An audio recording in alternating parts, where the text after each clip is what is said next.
ముందు మిరపకాయలు తీసుకో, పచ్చిమిరపకాయలు ఇదిగో. వీటిని ఏం చేయాలంటే చల్లలో ఊరబెట్టాలి కదా. మరి కదా, అందుకని మిరపకాయ తీసుకుని దీన్ని నిలువుగా అలా ఊరికే ఘాటు పెడితే సరిపోతుంది. అది అదే అంతే పద్ధతి. చాలు దాంట్లోకి ఆటోమేటిక్ గా వేలాల్సిన మసాలా అంతా వెళ్ళిపోతుంది. ఆ ప్రకారంగా మిరపకాయలు ముందు మనం కట్ చేసుకోవాలి. Okay okay.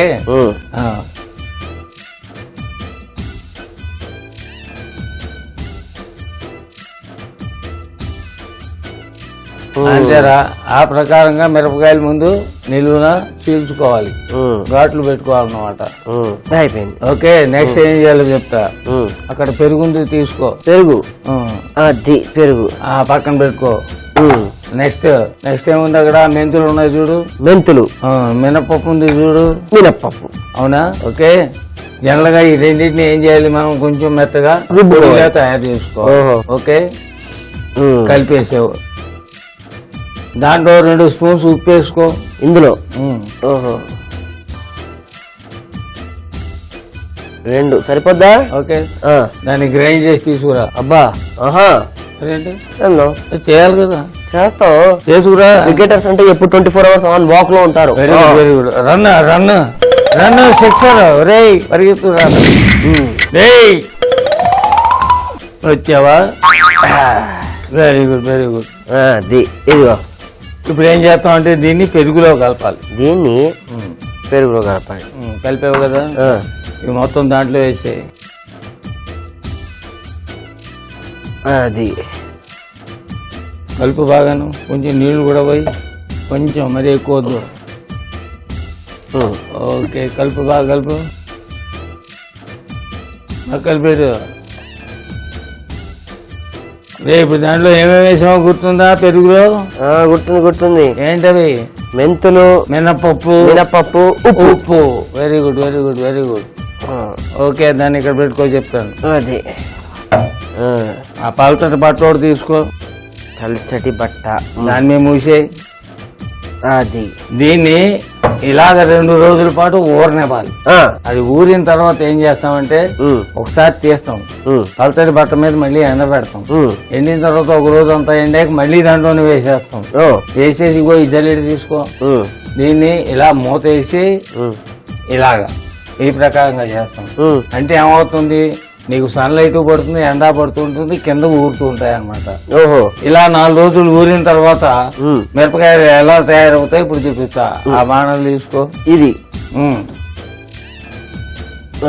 ఒక 4 days తర్వాత ఇగో ఈ రంగుకి వచ్చేస్తాయి పచ్చిమిరపకాయలు.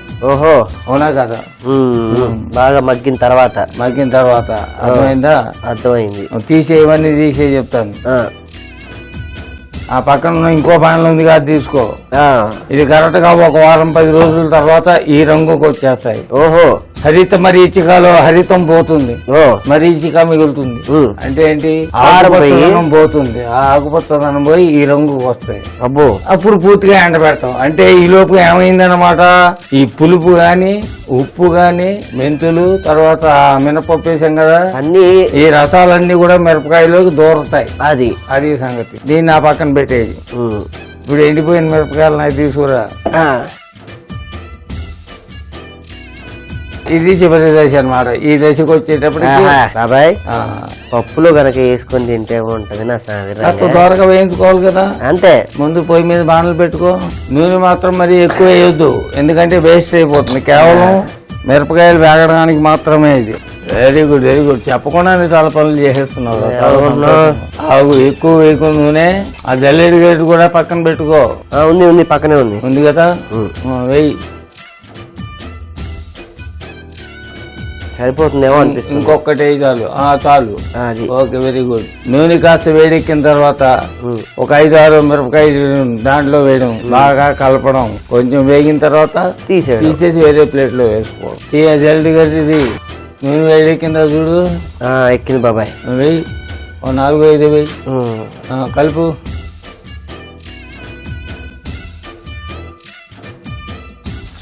అంతే, అయిపోయింది. బంగారు రంగు కన్నా కాస్త అంతా ముదురు రంగు రావాలి. కొన్ని మిరపకాయలు ఆల్రెడీ చూసావా? వచ్చేసాయి, ఆల్మోస్ట్ వచ్చేసాయి కదా. కొంచెం వేగని జస్ట్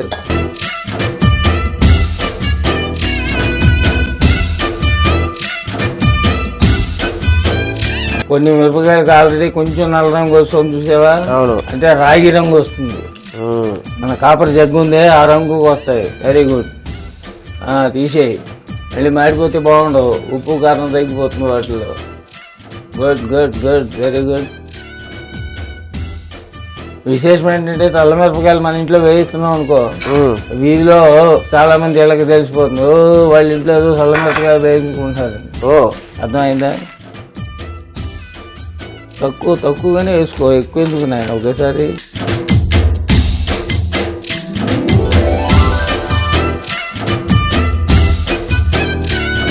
దీనిలో ఉప్పు, పులుపు, కమ్మదనం, చిన్న చేదు కూడా కలిపాం కనుక ఒట్టి మిరపకాయలు కూడా తినొచ్చు. అవునవును, అది సంగతి.